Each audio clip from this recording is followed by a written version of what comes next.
도저히 믿을 수가 없습니다. 도대체 한국은 어떤 나라입니까? 불과 몇 년 만에 이렇게 달라졌다고요?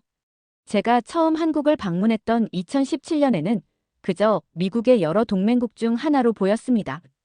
지정학적으로 중요한 위치에 있다는 점 외에는 특별히 주목할 이유가 없는 나라처럼 느껴졌죠. 그런데 지금의 한국은 전혀 다른 모습입니다. 한국은 이제 단순히 동아시아의 방어막이 아닙니다. 이 나라는 세계 기술의 심장부이자 미국이 글로벌 패권을 유지하기 위해 반드시 필요한 파트너로 자리 잡았습니다. 반도체, 조선업, 방산, 군사적 협력 등 어느 하나 빠지지 않는 강점으로 미국의 미래를 지탱하고 있습니다. 그렇다면 한국은 어떻게 이렇게까지 변모할 수 있었던 걸까요? 한때 주변국의 그늘에 가려 보였던 이 작은 나라가 어떻게 전 세계를 움직이는 강력한 동맹국으로 떠오를 수 있었을까요? 지금부터 제가 목격한 한국의 과거와 현재, 그리고 미국에게 필수적인 동맹으로 자리 잡은 과정에 대해 말씀드리겠습니다. 한국의 이야기는 전 세계가 주목해야 할 현대사의 기적입니다. 라고 말하는 미 국방부 자문관이 있습니다. 대체 무슨 사연인지 오늘 사연 바로 시작하겠습니다. 저는 마이클 존스라고 합니다. 미국 국방부 산하 외교안보 자문관으로 2017년에 처음으로 한국을 방문했습니다. 그 당시 저는 새로운 임무를 받았어요.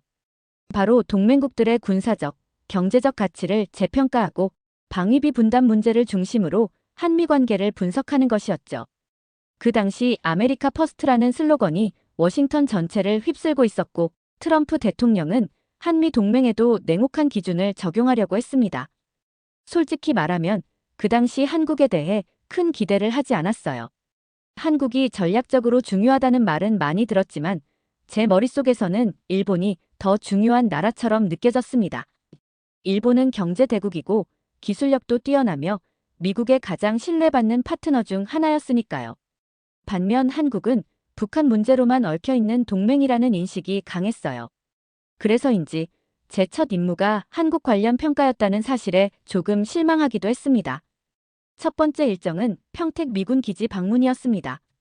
제가 평택에 도착했을 때 처음 본 것은 끝없이 펼쳐진 초록빛 평야였습니다. 여기 정말 한국 맞아? 라고 속으로 중얼거렸어요. 서울의 번잡한 도시 이미지만 떠올렸던 제게 이곳의 고요함은 너무나도 낯설었거든요. 하지만 곧이어 저를 기다리고 있는 엄청난 광경이 눈앞에 펼쳐졌습니다. 평택 미군 기지의 규모는 제 상상을 초월했어요. 마치 작은 도시 같았고 각종 훈련 시설과 최신식 장비들이 질서정연하게 자리 잡고 있었습니다. 안내를 맡은 장교는 이 기지가 단순히 주한미군을 위한 시설이 아니라 인도태평양 전체 전략의 중심이라는 설명을 덧붙였죠. 기지를 둘러보며 안내 장교로부터 들었던 말들이 머릿속을 떠나지 않았습니다. 북경까지는 전투기로 1시간, 블라디보스토크까지는 40분 남짓 걸립니다. 이 위치를 대체할 만한 곳은 없습니다. 그 말이 왜 그렇게 마음에 남았는지 모르겠어요. 평택은 마치 한미 동맹의 심장부 같았고 동시에 중국과 러시아를 견제하는 최전선처럼 느껴졌습니다.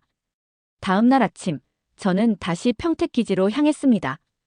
이번에는 훈련 시설을 살펴보는 일정이었어요. 기지 안에서 실제 훈련 중인 미군과 한국군 병사들을 보니 이들이 훈련하는 것 이상이라는 생각이 들었어요. 안내 장교가 말했습니다. 평택 기지에만 여의도의 5배 크기의 시설이 있습니다. 모든 훈련이 가능한 유일한 곳이죠. 여기 없이는 미국의 동아시아 전략이 성립되지 않습니다. 그의 말은 단호했고 제가 그를 의심할 이유도 없었습니다. 하지만 저를 더욱 놀라게 했던 건 한국의 위치 자체였습니다. 평택 기지에서 남쪽으로 조금만 내려가면 당진이라는 항구 도시가 있습니다. 안내 장교는 이렇게 말했죠. 당진이라는 이름은 과거 당나라 나루터에서 유래한 겁니다. 중국과 가장 가까운 항구라는 뜻이죠. 중국이 바로 코앞에 있다는 사실이 머리를 울렸습니다. 미국이 이곳을 포기할 수 있을까? 라는 질문이 떠올랐어요. 아니, 포기할 수 없을 거라는 확신이 들었습니다. 그날 오후, 저는 기지 내부에서 미군 관계자들과 회의를 가졌습니다. 그들은 북한의 위협뿐만 아니라 중국의 경제적 군사적 팽창을 견제하기 위해 이 기지가 필수적이라고 강조했어요. 특히 중국이 미국과의 경쟁에서 가장 신경 쓰는 곳 중 하나가 바로 한국이라는 점도 알게 됐습니다. 한 장교가 농담처럼 말했어요. 중국이 한국에만 조금 더 가까웠다면 여기를 손에 넣으려고 전쟁이라도 벌였을 겁니다.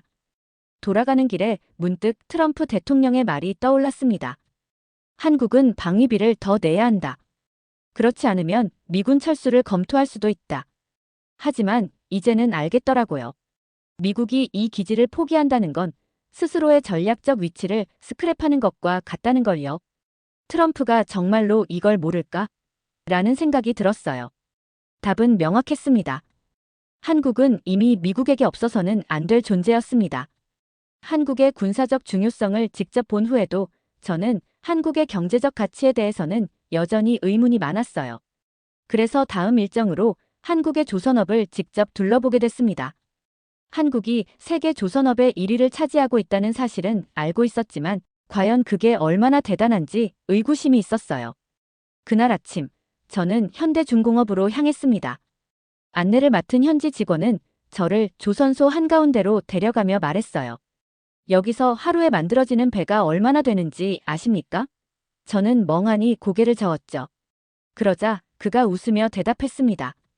최대 10척 정도가 동시에 건조됩니다. 세계 조선업의 30%가 한국에서 만들어지고 있거든요. 조선소 내부로 들어가자 거대한 선박들이 하나 둘 조립되는 광경이 펼쳐졌습니다.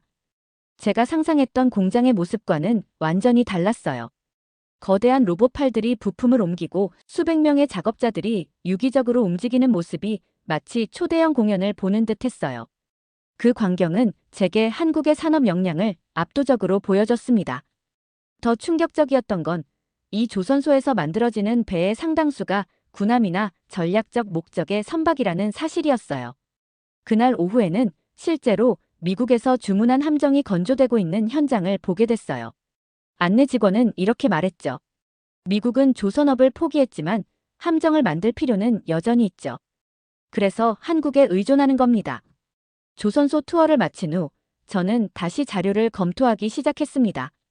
조선업의 세계 시장 점유율, 미국과의 협력 내역, 그리고 한국 조선소들이 앞으로 맡게 될 프로젝트들까지요. 그날 밤 저는 트럼프 대통령의 한 발언을 떠올렸습니다. 미국은 세계 최고의 군대를 가졌다. 하지만 이를 유지하려면 동맹국의 협력이 필요하다. 당시에는 그 말을 반신반의했지만 지금은 완전히 공감했습니다. 다음 날 아침, 저는 현대중공업의 CEO와 만나 간단한 브리핑을 받았습니다. 그는 이렇게 말했어요. 조선업은 우리가 세계 시장에서 싸우는 방식입니다. 한국이 아니면 미국도 중국의 해양 전략을 막기 힘들 겁니다. 그의 말은 한국이 없으면 미국의 해군력과 해양 전략이 뿌리째 흔들릴 수 있다는 사실을 암시하고 있었죠.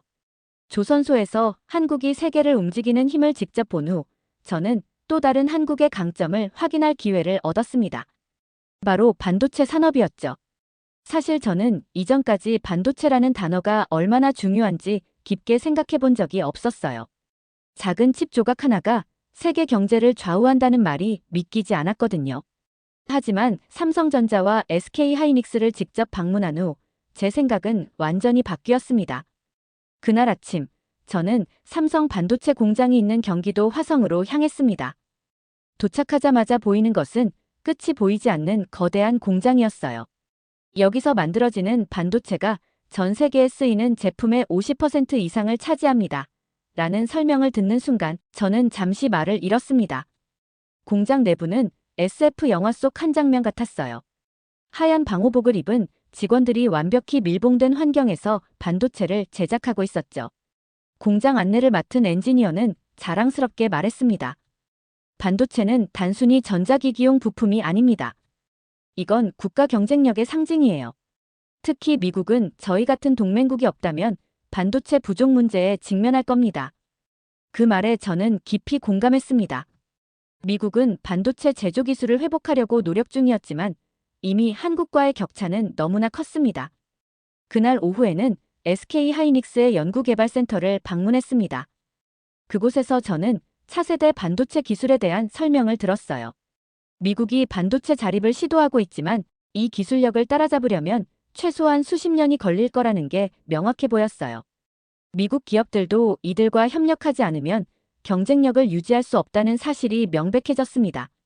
심지어 트럼프 대통령이 삼성에 대해 트위터에서 땡큐, 삼성이라고 말한 이유가 바로 이런 데 있다는 걸 깨달았습니다. 당시에는 외교적 제스처로 여겼던 발언이 이제는 현실로 다가왔습니다. 투어를 마치고 나오면서 저는 계속 이런 생각을 했습니다. 이 작은 나라가 어떻게 세계를 움직이는 핵심 기술을 이토록 독점적으로 장악했을까? 한국은 반도체 제조 강국을 넘어 세계 기술 산업의 심장부에 서 있었습니다. 더 놀라운 점은 이런 위치에 있는 나라가 미국의 동맹국이라는 겁니다. 한국이 중국과 가까운 위치에 있음에도 불구하고 미국과의 협력 관계를 유지하며 자유세계의 기술 공급망을 지켜내고 있다는 점은 경이로웠습니다. 저녁에 숙소로 돌아온 저는 자료를 정리하며 이런 생각을 했어요. 미국이 한국 없이는 어떻게 살아남을까? 반도체는 단순히 경제적 수단이 아니었습니다. 그것은 미국의 국방력, 기술 혁신, 심지어 일상생활까지 지탱하는 필수적인 자원이었죠. 그리고 한국은 그것을 완벽히 이해하고 이 분야에서 세계 최고의 자리를 지키고 있었습니다. 2024년 11월 트럼프 대통령은 재선에 성공했고 세계는 다시 아메리카 퍼스트라는 이름 아래 혼란스럽게 움직이고 있었습니다. 미중 패권 경쟁은 극에 달했으며 전 세계는 미국과 중국 사이에서 어느 편의 설지를 선택해야 하는 상황에 놓였어요. 바로 이 시점에서 저는 다시 한국을 방문하게 되었습니다. 한국은 여전히 독특한 위치에 있었습니다. 지정학적으로는 중국과 가장 가까운 서방 국가이며 경제적으로는 세계의 기술 산업을 지탱하는 허브였죠. 하지만 지금의 한국은 몇 년 전 제가 봤던 그 한국과는 완전히 달랐어요. 이제는 군사적, 경제적 측면에서 미국에게 없어서는 안 될 존재로 자리 잡았고 동시에 미중 갈등의 한가운데 서 있는 나라가 되어 있었습니다. 이번 방문의 첫 일정은 한국 방산업체를 둘러보는 것이었어요. 우크라이나 전쟁 이후 한국 방산은 세계 시장에서 초강자로 떠오르고 있었습니다. 나토 동맹국들이 한국의 무기를 앞다퉈 구매하고 있다는 이야기는 익히 들었지만 실제로 이 무기들이 어떻게 만들어지고 왜 이렇게 주목받는지 직접 보는 것은 완전히 다른 경험이었죠. 공장 내부는 놀라움 그 자체였습니다. 최신 기술을 바탕으로 만들어지는 무기들은 단순히 첨단이라는 단어로는 설명이 부족했어요. 특히 K9 자주포는 나토 국가들이 러시아의 위협에 맞서기 위해 가장 선호하는 무기로 자리 잡았다는 설명을 들었을 때 저는 충격을 받았습니다. 유럽 국가들이 이 자주포를 선택한 이유가 뭘까요? 제가 물었을 때 안내 직원은 웃으며 답했습니다. 성능과 신뢰성 모두 세계 최고입니다. 특히 한국은 전쟁을 경험한 나라니까요. 전쟁에서 살아남기 위한 기술은 다릅니다. 이곳에서 또 하나 주목했던 건 한국이 무기를 판매하는 것을 넘어 군사기술 협력까지 확대하고 있다는 점이었어요. 미국의 군사 장비와 완벽히 호환되는 한국 무기는 동맹국들의 방어 체계를 강화하는 데 필수적이었습니다. 저는 평택 미군 기지를 다시 방문했습니다. 몇 년 전과는 전혀 다른 모습이었어요. 시설은 더욱 확장되었고 이제는 군사기지를 넘어 군사적 경제적 협력의 허브로 변모해 있었습니다. 기지 안에서는 한미 합동훈련이 진행 중이었고 한국군과 미군의 협력은 그 어느 때보다도 긴밀해 보였어요. 미중 갈등이 심화되면서 중국은 한국을 자신들의 영향권으로 끌어들이려고 지속적으로 시도하고 있었지만 한국은 여전히 미국과의 동맹을 굳건히 지키고 있었습니다. 이 점이 정말 인상 깊었어요. 한국은 미국의 요구를 따르는 나라가 아니라 자신의 주권과 가치를 지키면서도 동맹으로서의 역할을 완벽히 수행하고 있었던 겁니다. 그날 저는 서울로 돌아오는 길에 이런 생각을 했습니다. 미국이 한국을 선택한 것이 아니라 한국이 미국을 선택한 것이다. 트럼프 대통령이 재선에 성공하면서 동맹국들을 압박하는 상황에서도 한국은 미국의 신뢰를 받고 있었습니다. 한국에서 며칠을 보내며 경제적, 군사적 측면에서 한국의 중요성을 다시금 느끼고 있던 중 이번에는 예상치 못한 일정이 잡혔습니다. 바로 주한미군 참전용사 기념관을 방문하는 일이었죠. 처음에는 의례적인 방문이라 생각했지만 이곳에서 저는 한미동맹의 또 다른 면모를 보게 되었습니다. 바로 문화적 유대와 신뢰라는 보이지 않는 힘이었어요. 기념관에 들어서자마자 저는 벽에 걸린 수많은 사진과 기록물 앞에서 걸음을 멈출 수밖에 없었습니다. 6.25 전쟁 당시 미국과 한국이 함께 싸웠던 역사가 고스란히 담겨 있었어요. 미군과 한국군이 진흙탕 속에서 어깨를 맞대고 전선을 지키던 모습, 그리고 전쟁의 참화를 겪고 있는 한국 민간인들을 구출하던 장면들이 사진 속에 선명하게 남아 있었습니다.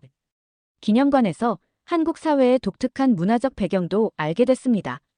한국인들은 유교적 전통 속에서 은혜를 갚는 것을 가장 중요한 덕목 중 하나로 여긴다고 했어요. 그래서인지 한국인들은 미국이 준 도움을 과거로 끝내지 않고 현재와 미래로 이어가려고 노력하고 있었습니다. 기념관을 둘러본 후 저는 서울에 있는 한인교회를 방문하게 되었습니다. 그곳에서는 매주 주한미군 병사들을 위한 영어 예배와 교류 모임이 열린다고 했어요. 저는 그곳에서 현직 주한미군 병사들과 대화를 나누는 시간을 가졌습니다. 그들 중 한 명은 한국에 처음 배치되었을 때의 경험을 털어놓았습니다. 솔직히 말하면 처음에는 이 나라에 대해 잘 몰랐어요. 하지만 시간이 지나면서 한국 사람들과 문화에 깊이 빠져들게 됐습니다. 그들은 우리가 이곳에서 지키는 이유를 진심으로 이해하고 감사하고 있어요. 그 병사의 말은 제게 강렬한 인상을 남겼습니다. 한국과 미국의 동맹은 군사적 협력을 넘어서 사람과 사람 간의 유대감으로 연결된 관계라는 사실을 다시 한번 깨닫게 되었죠. 이 모든 것을 깨닫고 나니 한국이 왜 미국에게 필수적인 존재인지 더욱 명확해졌습니다. 문화적 유대는 계약이나 협정이 만들어낼 수 없는 것이었죠. 그건 시간이 필요하고 서로를 이해하려는 노력에서 비롯된 결과물이었습니다. 저는 이 유대감이야말로 한미 동맹을 더욱 공고히 만드는 진짜 힘이라는 확신을 가지게 되었습니다. 2024년의 한국은 제가 처음 방문했을 때와는 완전히 다른 나라처럼 보였습니다. 하지만 세계 정세 역시 몇 년 전과 비교할 수 없을 만큼 복잡해졌어요. 다음 일정은 한국 정부와 기업들이 미국의 요구에 어떻게 대응하고 있는지 확인하는 것이었어요. 특히 방위비 분담금 협상과 관련된 한국의 접근 방식은 그야말로 창의적이었습니다. 제가 참석한 첫 회의는 한국 국방부와 미국 국방부 고위 관계자들이 함께하는 자리였습니다. 회의에서 한국 측은 방위비 분담금을 증가시키는 대신 한국 조선업체와 방산업체가 미군의 수리 및 유지 보수를 담당하는 계약을 제안했어요.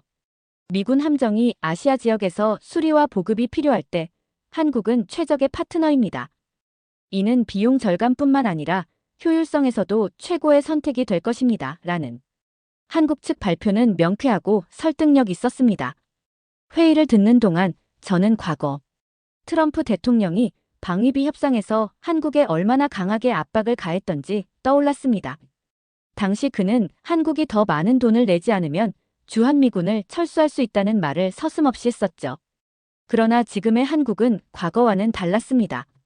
더 많은 돈을 요구받는 상황에서도 한국은 방위비를 추가로 지출하는 대신 자신들의 산업과 경제에 도움을 줄 수 있는 방법으로 대응하고 있었어요.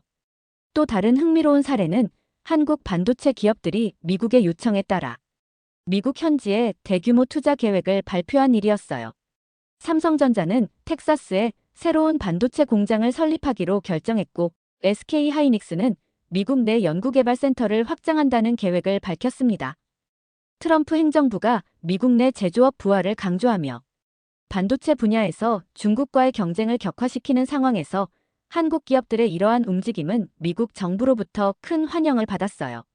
이 과정에서 저는 한국의 접근 방식이 미국이 필요로 하는 것을 정확히 파악하고 그에 맞춘 해결책을 제시하는 방식이라는 것을 깨달았습니다. 트럼프 대통령은 과거와 마찬가지로 동맹국들에 대한 압박을 멈추지 않았지만 한국은 이런 압박을 자신들의 경제와 산업적 강점을 보여줄 기회로 삼고 있었어요. 귀국 후 제가 한국에서 경험한 것들을 보고서로 제출했습니다. 그리고 트럼프 대통령의 재선 취임식 다음 날인 오늘, 저는 백악관 상황실로 호출받아 트럼프 행정부의 국가안보전략회의에 참석하게 됐어요. 방위비 분담금, 동맹국의 역할, 그리고 미중 패권, 경쟁 속에서 미국의 미래를 논의하는 자리가 마련된 것이었죠. 트럼프 대통령은 특유의 단도직입적인 태도로 말문을 열었습니다. 우리에게 진짜 필요한 동맹이 누구인지, 불필요한 짐이 누구인지 확실히 정리해야 합니다. 제가 믿을 수 있는 건 숫자와 결과뿐입니다. 그의 목소리에는 이전보다 더 강한 결단력이 느껴졌습니다. 동맹국에 대한 방위비 증액 압박이 다시 시작될 것이 분명해 보였어요. 제 차례가 되자 저는 자리에서 일어나 준비한 보고서를 테이블 위에 놓고 차분히 말하기 시작했습니다. 오늘 저는 한국이 미국의 미래에 왜 필수적인지 말씀드리고자 합니다. 회의실에 있던 사람들이 제 말에 귀를 기울이는 걸 느끼며 저는 발표를 이어갔습니다. 군사적 측면에서 한국은 동아시아 전략의 중심입니다. 세계 최대 규모의 평택 미군 기지는 중국과 러시아를 견제하기 위한 미국의 가장 중요한 전초기지이자 아시아 전체를 통제할 수 있는 허브입니다. 트럼프 대통령이 고개를 끄덕이며 말했습니다. 좋아.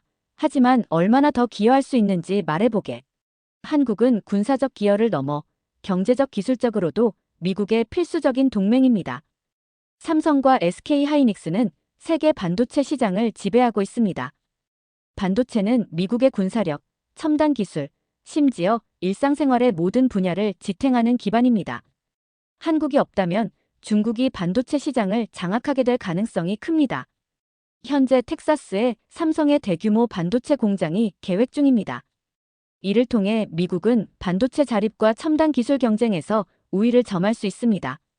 한국은 이를 통해 미국 경제에 직접 기여하고 있습니다. 모두 저를 주목하고 있었고 저는 담담히 발표를 이어갔습니다. 그리고 방위산업과 조선업에서도 한국은 미국의 전략적 파트너입니다. 한국의 K9 자주포와 FA-50 경공격기는 나토 동맹국들 사이에서 필수적인 무기가 되었으며 미국 함정의 유지 보수와 건조 작업에서도 한국 조선소는 필수적입니다. 미국이 중국보다 더 많은 함정을 보유하고 싶다면 한국과의 협력이 필수입니다. 마지막으로 한국은 미국과 문화적으로 깊이 연결된 국가입니다. 미국 참전 용사들을 가장 잘 대우하고 한인 커뮤니티는 미국 내 정치적 경제적 영향력을 강화하고 있습니다. 한국과 미국은 단순한 이해관계를 넘어선 신뢰와 유대를 가지고 있습니다. 이 점은 세계 어떤 동맹에서도 찾기 힘든 요소입니다. 회의실에 있던 이들이 조용히 제 말을 듣고 있는 것을 보며 저는 마지막 결론을 내렸습니다. 대통령님, 한국은 미국의 경제, 기술, 군사적 미래를 지탱하는 핵심 파트너입니다. 한국 없이는 미국의 패권을 유지하기 어렵습니다. 트럼프는 한동안 말이 없었습니다. 그러더니 의자에 등을 기댄 채 책상을 두드리며 웃으며 말했어요. 좋아, 자네 보고가 설득력 있군. 한국이 우리에게 중요한 건 알겠어. 이제는 우리가 한국으로부터 더 많은 것을 얻을 방법을 찾아야겠지. 하지만 그들이 우리에게 필요한 파트너라는 건 인정하지 않을 수 없군. 그날 회의는 트럼프가 한국을 다시 한번 필수 동맹으로 자리 잡게 하는 계기가 되었습니다. 회의실을 나서는 순간 저는 깊은 숨을 내쉬었습니다.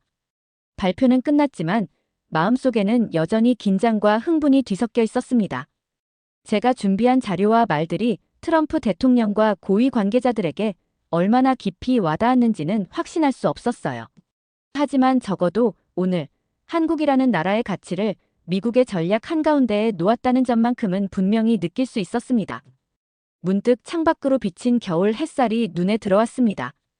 차가운 공기 속에서도 밝게 빛나는 그 햇살은 어쩐지 한국을 상징하는 것처럼 느껴졌습니다. 한때는 미미해 보였지만 이제는 미국의 미래를 비추는 강렬한 빛이 되어버린 나라. 한국은 그렇게 자신만의 자리에서 흔들림 없이 빛나고 있었죠. 트럼프 대통령이 마지막에 웃으며 했던 말이 자꾸만 떠오릅니다. 한국이 우리에게 필요한 파트너라는 건 인정하지 않을 수 없군. 그 말 속에는 인정 이상의 의미가 담겨 있었어요. 미국의 미래를 함께 만들어갈 동반자로서 한국은 이제 더 이상 옵션이 아니라 필수였습니다. 이제 제 임무는 끝났습니다. 하지만 저는 확신했습니다. 이 이야기는 오늘 하루로 끝나지 않을 것입니다. 앞으로도 미국과 한국은 서로를 필요로 하며 함께 성장하고 세계를 이끌어 나갈 것입니다. 저 역시 이 동맹의 작은 일원이 된 것이 자랑스럽습니다. 두 번째 사연 시작합니다. 한국에서의 혁신과 발전을 직접 목격하며 일본이 더 이상 과거의 영광에 안주해서는 안 된다고 주장하는 교수가 있습니다. 하지만 그의 발언은 동료 교수들 사이에서 냉소적인 반응을 불러일으켰습니다. 한국의 방식은 일본과 다릅니다. 그들은 우리처럼 긴 역사를 기반으로 하지 않고 단기적인 성공에 치중하고 있을 뿐입니다. 그는 포기하지 않고 여러 차례 변화의 필요성을 역설하며 새로운 시도를 제안했지만 일본 사회 곳곳에서 느껴지는 변화에 대한 저항은 철옹성 같았습니다.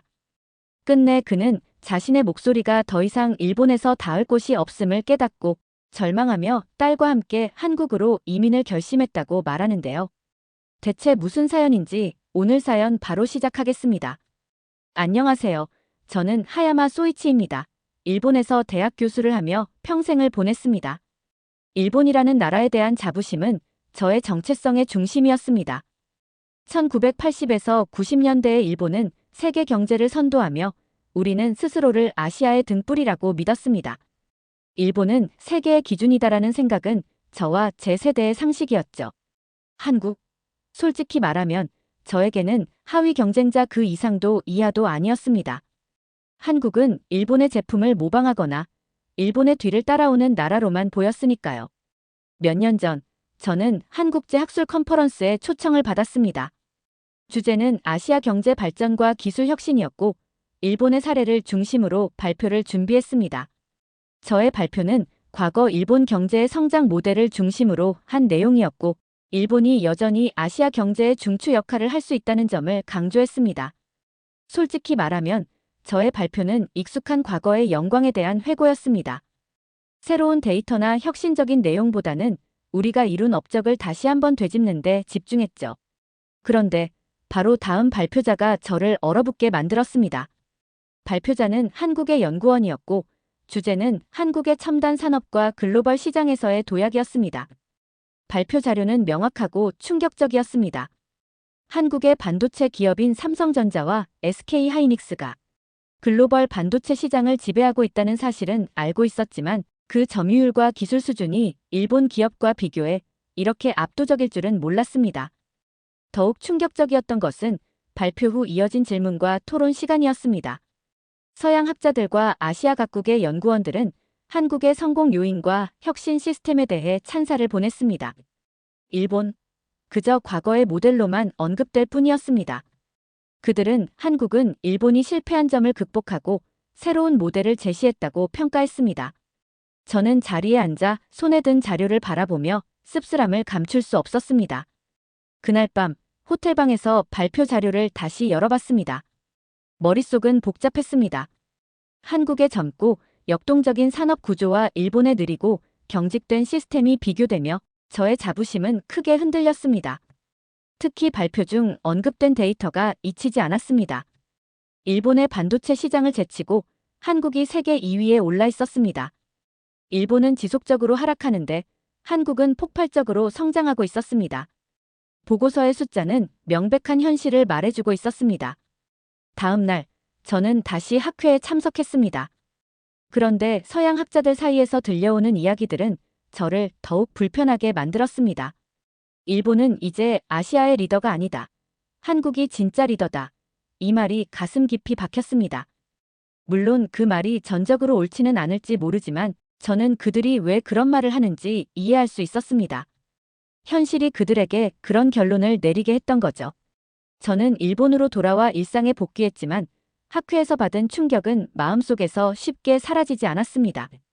강의실에서 일본의 경제적 우수성과 전통적 가치를 강조하던 저의 말은 이제 제 자신에게조차 진실로 다가오지 않았습니다. 그러던 어느 날 제 딸 카에데가 저를 완전히 예상치 못한 방향으로 이끌었습니다. 카에데는 결혼하고 13년 만에 생긴 눈에 넣어도 아프지 않을 제 소중한 딸입니다. 그 아이가 제게 왔을 때는 세상을 다 가진 것만 같았어요.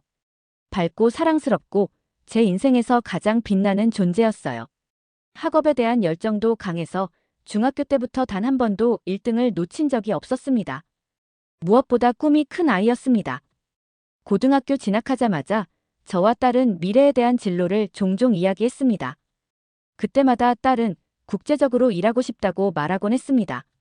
하지만 그날 저녁 카에데의 말은 저를 가만히 앉아 있을 수 없게 만들었습니다. 아버지, 한국에서 공부하면 안 될까요? 카에데가 밥을 먹다 말고 조심스럽게 물었습니다. 저는 젓가락을 멈추고 카에데를 바라봤습니다. 갑자기 무슨 소리니?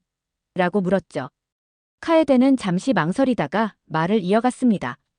한국은 젊은 사람들이 활기차게 꿈을 펼치는 곳 같아요. 일본은 너무 답답해요.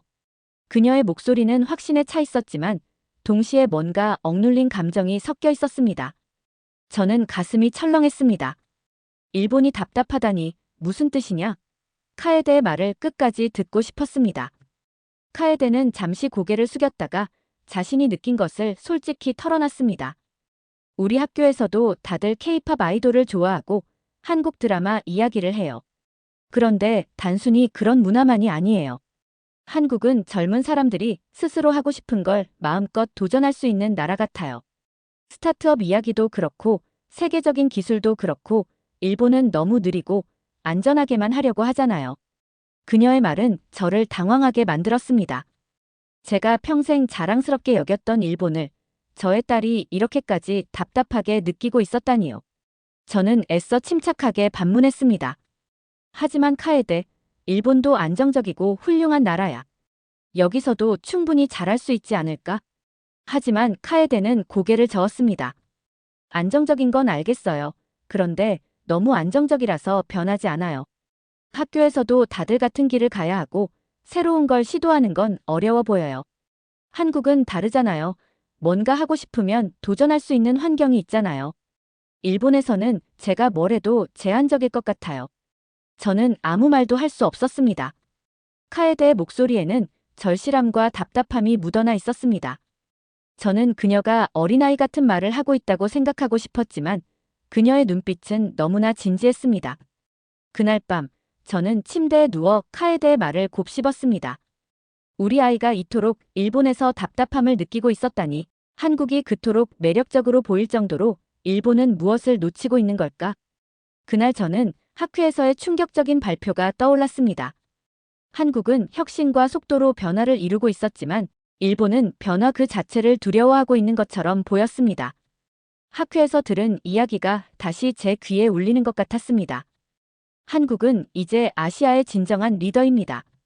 다음 날, 저는 카에데와 진지하게 대화를 나누고 싶어졌습니다. 학교에서 돌아온 그녀를 불러앉히고 물었습니다. 카에데, 내가 말한 한국에 대해 더 이야기해 줄래? 정확히 어떤 점이 너에게 그렇게 매력적으로 보였니? 카에데는 눈이 반짝이며 말했습니다. 아버지, 한국은 그냥 트렌디한 나라가 아니에요. 그곳에서는 제가 새로운 걸 배우고 시도할 수 있는 기회가 많을 것 같아요. 그리고 젊은 사람들이 뭔가를 하려고 하면 사회가 도와주는 분위기잖아요. 일본은 뭘 하려고 해도 이래서 안 된다. 저래서 위험하다고만 하잖아요. 그녀의 말은 뼈 아팠습니다. 저는 평생 일본의 강점과 안정성을 믿어왔습니다. 하지만 이제 보니 그것이 젊은 세대에게는 무거운 족쇄가 될 수 있다는 걸 깨달았습니다. 저와 다른 세대의 사고방식 속에서 자란 카에데는 저보다 더 빨리 일본의 현실을 느끼고 있었던 겁니다. 그날 이후로 저는 카에데의 이야기를 듣고자 노력했습니다. 그녀가 읽은 한국 스타트업 관련 기사, K-드라마에 나오는 직장인들의 모습, 그리고 글로벌 무대에서 활약하는 K-팝 아이돌의 이야기까지 모든 것이 그녀에게는 일본과 달라 보였던 겁니다. 저는 그런 카에데를 보며 혼란스러우면서도 그녀가 느끼는 답답함을 이해할 수밖에 없었습니다. 이제 저는 스스로에게 질문하기 시작했습니다. 카에데가 정말 한국에서 더 나은 기회를 가질 수 있을까? 그렇다면 부모로서 나는 무엇을 해야 할까? 그녀의 이야기는 제가 외면할 수 없는 현실을 제시하고 있었습니다. 일본의 정체된 현실과 한국의 역동성이 극명히 대비되며 제 마음을 흔들고 있었습니다. 일본 사회의 정체와 폐쇄성에 대해 어렴풋이 느끼고 있었지만 그것이 우리 아이들에게 실제로 얼마나 큰 영향을 미치고 있는지 깨닫는 데는 시간이 걸렸습니다. 저는 교수로서 그리고 아버지로서 이런 현실을 그냥 두고 볼 수 없었습니다. 마침 학문적 연구의 연장선에서 한국의 한 대학에서 열린 국제학술 교류 프로그램에 초청을 받게 되었습니다. 저는 이 기회를 활용해 한국 사회를 직접 경험하고 딸이 이야기했던 것들이 얼마나 사실인지 확인하기로 결심했습니다. 비행기에서 내리자마자 한국은 저를 다른 세상으로 안내했습니다. 서울 도심으로 가는 택시 안에서 제 눈앞에 펼쳐진 풍경은 경이로웠습니다. 높은 빌딩과 현대적인 구조물, 곳곳에서 보이는 디지털 광고판은 활기와 역동성을 느끼게 했습니다. 도심에 도착한 후 학회에서 만난 한국 동료 교수들이 저를 반갑게 맞이하며 서울의 여러 곳을 안내해 주었습니다. 첫 번째로 간 곳은 한국의 스타트업 허브로 알려진 강남 테크노밸리였습니다.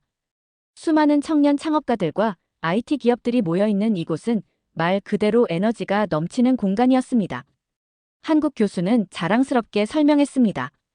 여기서는 젊은 사람들 누구나 창업을 꿈꿀 수 있는 환경을 제공합니다. 정부와 기업이 협력해서 자금과 인프라를 지원하죠. 그 말을 듣는 순간 저는 일본의 현실이 떠올랐습니다. 일본에서는 창업이라는 단어 자체가 여전히 낯설고 새로운 시도에 대한 두려움이 만연합니다. 그러나 이곳에서는 실패를 두려워하지 않고 도전하는 젊은이들의 열정이 느껴졌습니다.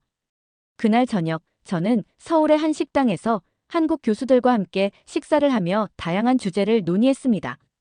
그들은 한국 사회의 단점도 솔직히 이야기했지만 그 안에서도 기회와 가능성을 찾아내려는 태도가 인상적이었습니다. 한 한국 교수는 이렇게 말했습니다.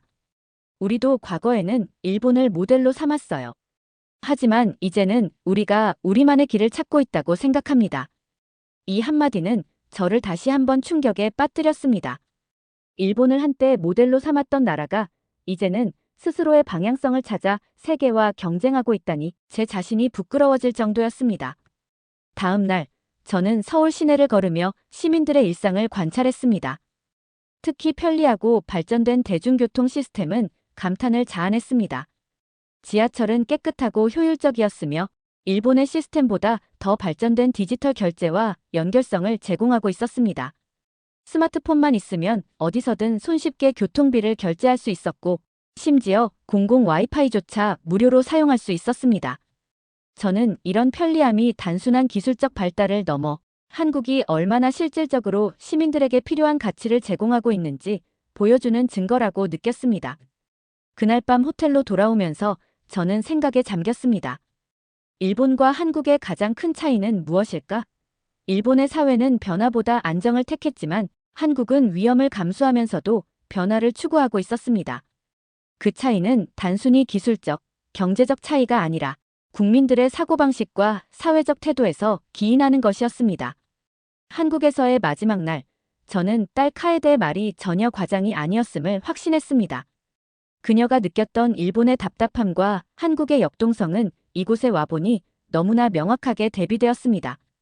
공항으로 돌아가는 길, 저는 카에데가 이야기했던 한 문장이 떠올랐습니다. 아버지, 한국은 꿈꿀 수 있는 곳이에요. 그녀가 말했던 답답함은 단순히 청소년의 불만이 아니라 일본 사회의 현실을 정직하게 반영한 것이었습니다. 그리고 한국이 그녀에게 얼마나 매력적인 기회의 땅으로 보였는지도 알게 되었습니다. 하지만 문제는 이제 제가 무엇을 해야 하는지였습니다. 한국에서 돌아온 뒤 제 일상은 달라지지 않았습니다. 여전히 대학 강의실에 들어가고 논문을 쓰며 학생들과 학문적 토론을 이어갔습니다. 하지만 제 마음속엔 무언가 깊은 균열이 생겼음을 느낄 수 있었습니다. 한국에서 느꼈던 활기와 혁신의 기운은 제 내면에 강렬하게 남아있었고 일본 사회의 경직성과 느림은 이제 더 이상 눈 감고 지나칠 수 없는 현실로 다가왔습니다. 강의 중에도 변화는 느껴졌습니다. 저는 여전히 일본의 경제적 성과와 전통적 모델에 대해 이야기했지만 학생들의 표정은 무기력했고 열정이라고는 찾아보기 힘들었습니다. 제가 제시하는 과거의 성공 사례는 그들에게 미래의 비전으로 다가가지 못하고 있었습니다. 제가 열정을 담아 강조했던 잃어버린 30년 이전의 일본은 그들에게 단지 먼 과거에 불과했습니다. 그러던 어느 날, 저는 학생들에게 변화와 혁신을 주제로 토론 과제를 냈습니다. 저는 그들이 한국과 일본을 비교하며 새로운 아이디어를 내놓기를 기대했습니다. 그러나 돌아온 결과물은 실망스러웠습니다. 대부분의 학생들은 일본의 강점만을 나열하거나 변화를 두려워하는 듯한 의견을 냈습니다. 한 학생은 이렇게 썼습니다. 변화는 위험을 동반합니다. 일본은 천천히, 안정적으로 나아가는 것이 최선이라고 생각합니다. 이 문장은 제 마음을 아프게 했습니다. 한국에서 만났던 젊은 창업가들과는 너무나 대조적이었습니다. 그들은 실패를 두려워하지 않고 도전을 자랑스러워했는데 일본의 젊은 세대는 이미 변화 자체를 거부하고 있었습니다. 학생들뿐만이 아니었습니다. 동료 교수들과의 대화에서도 저는 큰 벽을 느꼈습니다. 한국에서 보고 느낀 것을 공유하며 일본도 이제 변화를 두려워해서는 안 된다고 말했지만 돌아온 반응은 냉담했습니다. 한 동료 교수는 이렇게 말했습니다. 하야마 선생님, 한국의 방식은 일본과 다릅니다. 그들은 우리처럼 긴 역사를 기반으로 하지 않고 단기적인 성공에 치중하고 있죠. 일본은 차근차근 천천히 나아가는 게 더 안정적입니다. 저는 말문이 막혔습니다. 긴 역사를 기반으로 한 안정성이라는 명분은 일본의 정체를 정당화하기 위한 핑계처럼 들렸습니다. 저는 한국에서 봤던 혁신과 역동성이 단순히 단기적 성공으로 치부될 수 없다는 것을 알았습니다. 하지만 동료 교수들은 과거 일본의 성공에 기대어 현실을 외면하고 있었습니다. 대학의 행정회의에서도 비슷한 일이 반복되었습니다. 학문적 경쟁력을 강화하기 위한 방안을 논의하면서 저는 한국과의 협력을 확대하고 일본의 학문적 모델에 변화를 주자고 제안했습니다. 그러나 대부분의 의견은 우리는 우리의 방식을 지켜야 한다는 것이었습니다. 변화에 대한 저항은 일본 사회의 모든 곳에서 보였습니다. 그날 저녁 집에 돌아온 저는 카에데와 다시 대화를 나눴습니다. 그녀는 여전히 한국 유학에 대한 희망을 품고 있었습니다.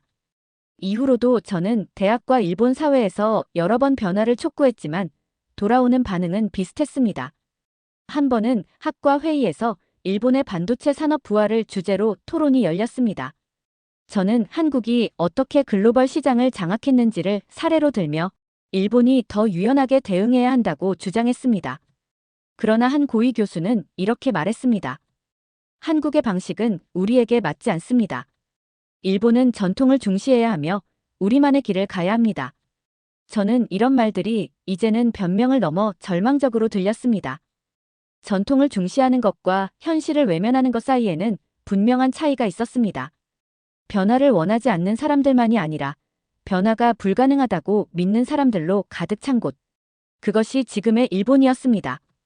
그날 밤 저는 다시 한국에서의 기억을 떠올렸습니다. 한국은 완벽한 나라는 아니었지만 그곳의 젊은 세대들은 도전을 두려워하지 않았고 사회는 그들의 열정을 지원하려는 의지가 있었습니다. 저는 이대로 일본에서 무기력하게 남아있을 것인지 아니면 다른 길을 모색해야 할 것인지를 깊이 고민하기 시작했습니다. 교수로서 제 역할은 젊은 세대에게 미래를 제시하는 것일 텐데 과연 이곳에서 그들을 위해 제가 무엇을 할 수 있을지 확신할 수 없었습니다. 그리고 이 모든 고민은 딸 카에데의 미래와도 맞닿아 있었습니다. 그녀를 위해 제가 할 수 있는 일이 무엇인지 그 답은 점점 더 뚜렷해지고 있었습니다. 제 딸 카에데는 매일 더 많은 이야기를 들려주었습니다. 그녀는 한국의 대학교 입학제도, 유학 프로그램, 그리고 글로벌 기업에서의 인턴십 기회를 공부하며 점점 더 한국으로의 진로를 구체적으로 계획하고 있었습니다. 그녀의 눈빛은 확신으로 가득 차 있었지만 저는 여전히 마음속에 무거운 갈등을 안고 있었습니다. 딸이 한국을 꿈꾸는 모습은 저에게 두 가지를 동시에 떠올리게 했습니다. 하나는 젊고 역동적인 한국에서 그녀가 찾을 수 있을 기회의 가능성이었고 다른 하나는 정체된 일본 사회 속에서 그녀가 겪을 좌절과 상실감이었습니다. 그러던 중 한국에서 뜻밖의 제안을 받게 되었습니다. 이전에 한국 학술 교류 프로그램에서 만났던 한 한국 교수로부터 메일이 도착했습니다. 내용은 간단했습니다. 한국의 명문 대학에서 일본의 경제적, 사회적 변화를 주제로 연구를 함께 진행하지 않겠냐는 것이었습니다. 더불어 해당 대학에서 일정 기간 동안 객원 교수로 강의를 맡아줄 수 있는지에 대한 제안도 포함되어 있었습니다. 메일을 읽는 순간 제 머릿속에는 여러 가지 감정이 교차했습니다. 한국에서의 생활은 한 번도 진지하게 고민해 본 적이 없었고 제 모든 삶은 일본에 기반을 두고 있었습니다. 하지만 이 제안은 단순한 연구 협력 이상으로 느껴졌습니다. 이것은 저와 제 딸에게 새로운 삶의 가능성을 열어줄 기회처럼 보였습니다. 메일을 읽고 난 뒤 저는 카에데를 불렀습니다. 그녀에게 제안을 설명하며 너는 어떻게 생각하니? 라고 물었습니다. 카에데의 눈빛이 반짝이는 것을 보며 그녀의 답변을 듣기도 전에 이미 그녀의 마음을 알 수 있었습니다. 아버지, 정말요? 한국에서 강의하실 수 있다면 저도 거기서 공부할 수 있을 것 같아요. 그녀의 목소리는 기대감으로 가득 찼습니다. 그녀의 확신과 열정은 저를 결단의 길로 이끌었습니다. 제가 한국으로 이주해 연구와 강의를 진행한다면 그것은 단순히 제 학문적 경력을 확장하는 것을 넘어 제 딸이 새로운 기회를 잡을 수 있도록 돕는 일이 될 것입니다. 그리고 솔직히 말하면 저는 일본에서의 좌절이 반복되는 생활을 이어가는 것에 회의감을 느끼고 있었습니다. 결국 저는 가족들과 상의 끝에 한국으로 이주하기로 결정했습니다. 이는 단순한 이민이 아니라 저와 제 딸이 새로운 삶을 시작하는 중요한 전환점이었습니다. 한국으로의 이민 준비는 쉽지 않았습니다. 언어와 문화의 장벽은 저와 가족 모두에게 큰 도전이었습니다. 저는 한국어를 배우기 위해 매일 늦은 밤까지 단어장을 펼쳤고 딸 카에데도 유학에 필요한 영어와 한국어 공부에 열중했습니다. 우리는 서로를 격려하며 준비 과정을 함께 했습니다. 동시에 일본에서의 삶을 정리하며 가족과 동료들에게 우리의 결정을 설명하는 것도 쉽지 않았습니다. 어떤 동료 교수는 제게 이렇게 말했습니다. 하야마 선생님, 일본을 떠나시겠다는 것은 너무 급진적인 결정이 아닙니까? 당신은 여기서도 충분히 성공적인 삶을 살고 있잖아요. 저는 그들의 말이 틀리지 않다는 것을 알았습니다. 하지만 그 성공이 제게, 그리고 제 딸에게 더 이상 미래를 의미하지 않는다는 사실도 알고 있었습니다. 출국 전날 밤, 저는 깊은 고민에 빠졌습니다. 제가 사랑했던 일본을 떠난다는 사실이 마음을 무겁게 했습니다. 하지만 한편으로는 제 딸 카에데가 새로운 기회를 찾아 눈빛을 빛내는 모습을 보며 저의 결정이 틀리지 않았다는 확신도 있었습니다. 제가 부모로서 그리고 학자로서 앞으로 나아갈 새로운 길을 열기로 결심한 것은 저의 마지막 자존심이자 미래를 위한 약속이었습니다. 한국에서의 첫날은 기대와 불안이 교차하는 시작이었습니다. 서울은 익숙하지 않은 도시였고 모든 것이 빠르게 움직이는 것처럼 보였습니다. 제가 맡게 된 대학은 서울의 중심에 위치한 대학이었습니다.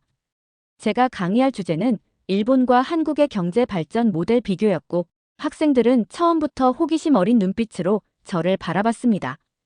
강의 첫날, 저는 일본의 경제적 성공과 문화적 강점을 설명하면서 이야기를 풀어갔습니다. 하지만 문득 학생들이 손을 들며 질문을 쏟아내기 시작하자 한국 학생들의 태도에서 이전에 제가 일본에서 느끼지 못했던 어떤 활기를 발견했습니다. 교수님, 일본이 과거에 성공했던 모델이 지금도 유효하다고 보십니까?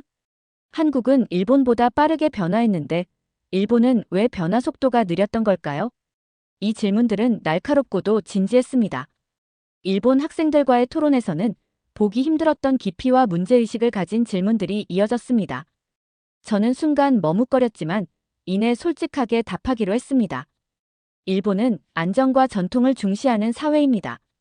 하지만 그 안정이 때로는 변화에 대한 저항으로 이어지기도 합니다. 한국은 변화의 필요성을 빨리 인식했고 그에 따라 도전과 혁신을 두려워하지 않았습니다.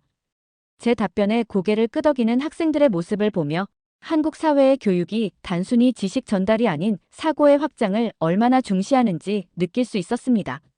한국에서의 일상은 대학 강의 외에도 새로운 도전으로 가득했습니다. 저는 아직 한국어에 능숙하지 않았기 때문에 학생들과 소통하거나 일상적인 문제를 해결할 때마다 언어 장벽에 부딪히곤 했습니다.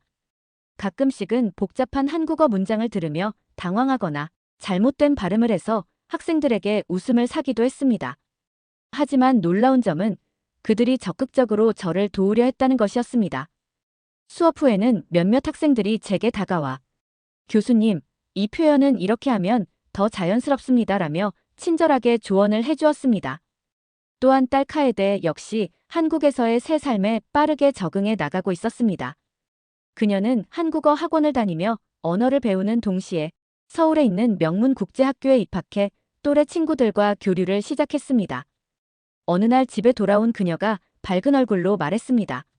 아버지, 오늘 친구들이랑 강남에 다녀왔는데 너무 재밌었어요.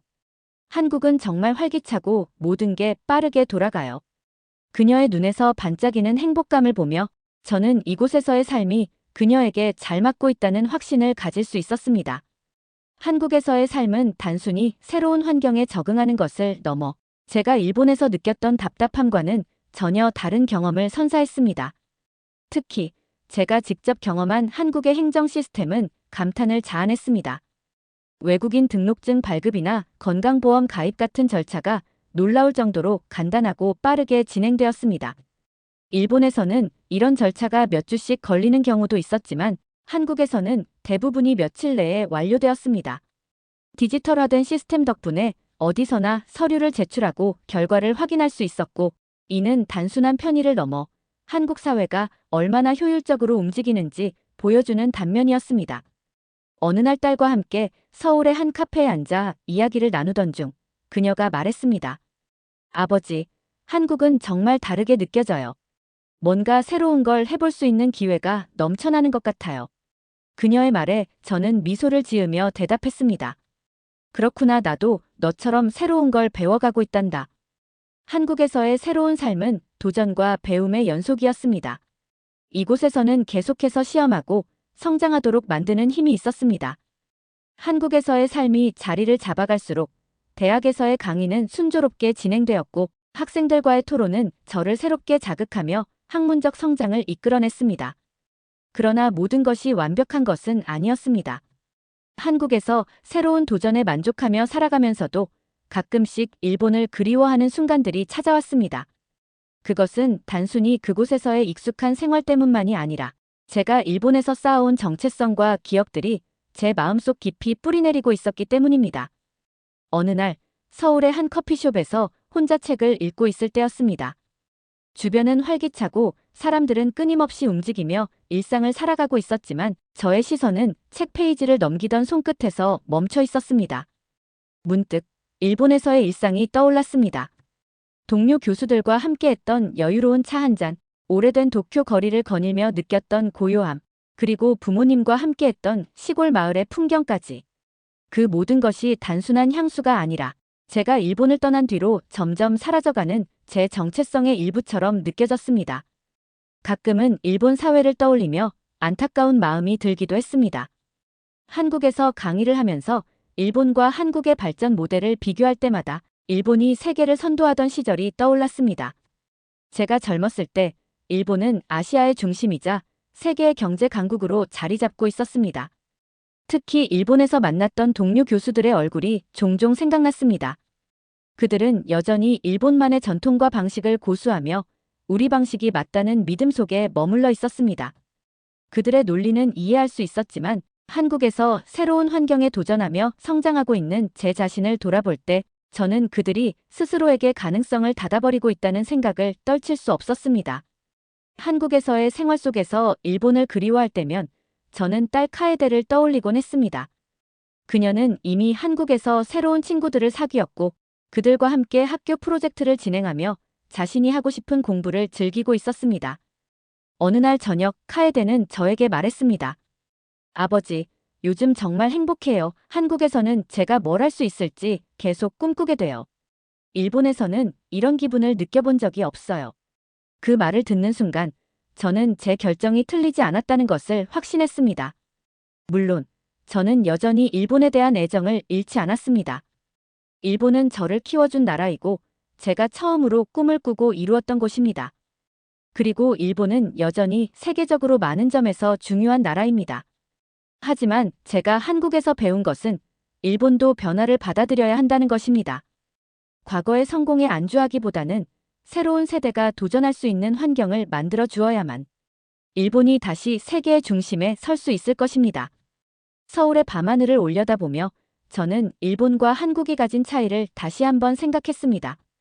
일본은 너무 안정적이어서 스스로를 갇히게 만들었고 한국은 위험을 감수하면서도 계속해서 새로운 도전을 해나가고 있었습니다. 그 차이가 지금의 두 나라를 만든 것일지도 모릅니다. 한국에서의 생활이 시작된 지 몇 년이 흐른 지금, 저는 이곳에서의 삶에 더 이상 낯설지 않게 되었습니다. 딸 카에데 역시 이제는 한국에서의 삶에 완전히 녹아들었습니다. 카에데가 고등학교를 졸업하던 날, 저는 감격스러운 마음으로 그녀를 바라보았습니다. 그녀는 졸업식 연설자로 나서 한국어로 자신의 이야기를 담담하게 풀어갔습니다. 이곳에서 공부하며 저는 단순히 새로운 언어와 문화를 배운 것뿐만 아니라 제 자신이 할 수 있는 일이 얼마나 많은지 깨달았습니다. 저는 한국에서 꿈을 꾸는 법을 배웠습니다. 그녀의 말은 졸업식장을 가득 채운 청중의 박수를 받았습니다. 졸업 후 카에데는 한국의 한 대학에 진학하며 그녀가 좋아하던 미디어, 콘텐츠 분야를 전공으로 삼았습니다. 학교에서의 성과도 뛰어났지만 무엇보다도 그녀가 새로운 환경 속에서 자신만의 삶을 만들어가는 모습을 보는 것은 저에게 무한한 기쁨을 안겨주었습니다. 어느 날 저녁 카에데가 저에게 다가와 말했습니다. 아버지, 제가 이렇게 행복할 수 있는 건 아버지 덕분이에요. 제가 일본에 계속 남아 있었다면 이런 기회를 절대 얻지 못했을 거예요. 그 말을 들었을 때 저는 마음 한구석이 뜨거워지는 것을 느꼈습니다. 제 결정이 그녀의 미래에 얼마나 중요한 영향을 미쳤는지를 실감하는 순간이었습니다. 카에데는 대학 졸업 후 한국에서 일하기 시작했습니다. 그녀는 글로벌 콘텐츠 기업에서 일하며 자신의 창의력을 마음껏 발휘할 수 있는 환경을 누리고 있었습니다. 그리고 그녀가 저에게 큰 소식을 전했습니다. 아버지, 저 사랑하는 사람이 생겼어요. 함께 일하던 한국인 동료예요. 그녀의 얼굴은 행복으로 빛나고 있었습니다. 결혼식 날, 저는 딸의 손을 잡고 눈물을 참으려 했습니다. 그녀의 선택이 옳았고, 그녀가 한국에서 자신만의 행복을 찾았다는 사실이 제 마음을 벅차게 했습니다. 동시에 제가 일본에서 그녀를 위해 이 결정을 내렸던 날이 떠올랐습니다. 한국에서의 삶은 저에게도 많은 변화를 가져왔습니다. 저는 이제 더 이상 과거의 일본만을 그리워하지 않습니다. 대신 저는 일본이 다시 변화의 길을 찾기를 바랍니다. 한국에서 본 가능성과 에너지는 일본에게도 여전히 잠재적으로 존재한다고 믿습니다. 그리고 제가 이곳에서 배우고 경험한 것들이 언젠가 일본에도 전해질 수 있기를 바랍니다. 이제 저는 후회하지 않습니다. 일본은 여전히 제 고향이고 제가 사랑하는 나라입니다. 하지만 이곳에서의 모든 경험에 감사함을 느낍니다. 한국에서 제가 받은 환대와 배움은 제 인생을 풍요롭게 만들었고 새로운 길을 열어주었습니다. 앞으로도 저는 이곳에서 계속해서 배움을 이어가며 제 자신과 딸의 더 나은 미래를 만들어갈 것입니다. 오늘 사연이 재미있으셨다면 구독과 좋아요, 알림 설정까지 부탁드립니다. 더 재미있는 사연으로 돌아오겠습니다. 이상 감동탐험이었습니다.